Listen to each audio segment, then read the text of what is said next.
Yes. Well, and first, before I answer that, I just want to say that these strategies are for advisors who do read our research, very sophisticated in their understanding on the Eaglebrook platform. So that's really important to state. I think what we're learning because of FTX is how much more important fully transparent, decentralized networks will be to financial services going forward. FTX, Celsius, 3AC were all closed networks, opaque systems. You couldn't see what was going on. And what happened as they were going down, the people who were on the fully transparent distributed networks were able to get out scot-free. They saw what was going on. There were margin calls for those who were over leveraged, but the system worked. It didn't skip a beat.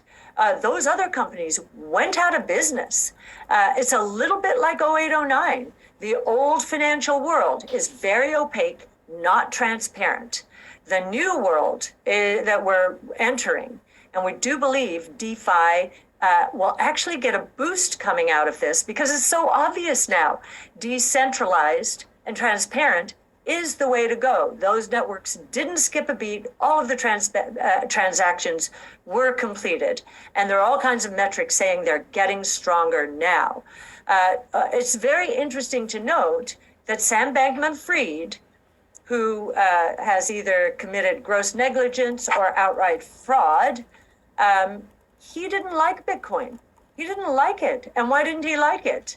It's decentralized, it's fully transparent, and he couldn't control it.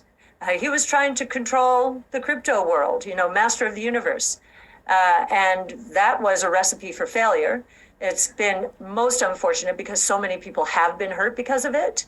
But I do think the big lesson, and even the newest SEC commissioner is saying, you know what, we really have to double down on this idea of decentralization and transparency and help to propagate this new world with the right kind of regulation.